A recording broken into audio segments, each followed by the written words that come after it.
حضرت ابراہیم علیہ السلام نے کیا کام کیا یا ان کے خاندان نے کیا کام کیا ہے؟ سوچنے کی بات ہے کہ اللہ نے یہ جو ذی الحج کا پورا مہینہ اور حج کا پورا جو عبادات کا مجموعہ ہے اور سب سے بڑی عبادت ہے، وہ ساری عبادت ابراہیم علیہ السلام اور ان کے خانوادے کی یاد میں منا دی۔ انہوں نے کیا ایسا کام کیا ہے؟ کس طرح وہ امتحان میں کس طرح کامیاب ہوئے ہیں کہ اللہ نے قرآن میں خود کہا ہے کہ میں نے امتحان تو کئی کیے تھے۔ وَإِذِ ابْتَلَىٰ إِبْرَاهِيمَ رَبُّهُ بِكَلِمَاتٍ، ایک بات نہیں آزمایا، ایک بات میں نہیں آزمایا، ایک بات کا امتحان نہیں کیا، بِكَلِمَاتٍ، اللہ امتحان کرتا گیا کرتا گیا کرتا گیا، ایک کے بعد دوسرا، دوسرے کے بعد تیسرا، تیسرے کے بعد چوتھا، امتحان ہوتا گیا۔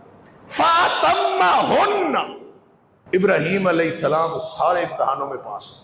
میں اس طرف آپ کی توجہ دلانا چاہتا ہوں کہ یہ سارے کا سارا عمل، یہ سارے کے سارے ایام، یہ ابراہیم علیہ السلام اور ان کے گھرانے کے گرد گھومتے۔ وہ کیا کام تھا جو اس گھرانے نے کیا؟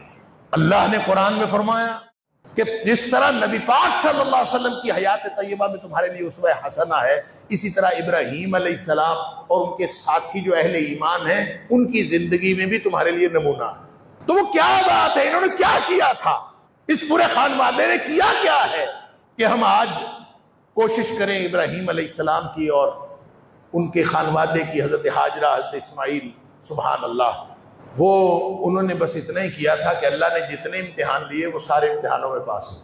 امتحان ان کا بھی ہو رہا ہے، امتحان ہمارا بھی ہو رہا ہے، فرق صرف اتنا ہے کہ جو کچی جماعت میں فیل ہو جائے اس سے پکی کا کوئی امتحان نہیں لیتا، اور جو پرائمری پاس نہ کر سکے کبھی میٹرک کے امتحان میں نہیں بیٹھتا، اور جس نے میٹرک کیا ہوتا ہے اس کو جا کے انٹرمیڈیٹ میں داخلہ ملتا ہے۔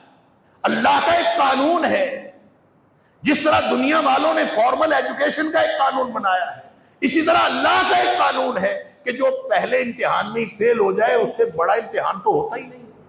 اور نبی کریم صلی اللہ علیہ وسلم نے فرمایا کہ امتحان ہر شخص کے ایمان کی سطح کے مطابق ہوتا ہے۔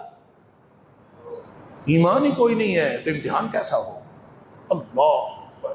لوگوں کو چھوڑ دیا جاتا، لوگوں کو مہلت دے دی جاتی، ان کی رسی دراز کر دی جاتی ہے۔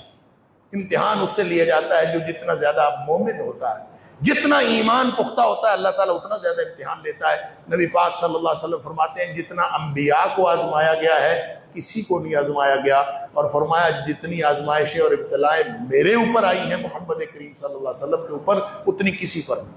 اللہ تعالیٰ مجھے اور آپ کو، ہم سب کو اس امتحان کے فلسفے کو سمجھنے اور پھر اس کے مطابق زندگی گزارنے کی توفیق عطا فرمائے، ہم سب کو سچا امتی بنائے۔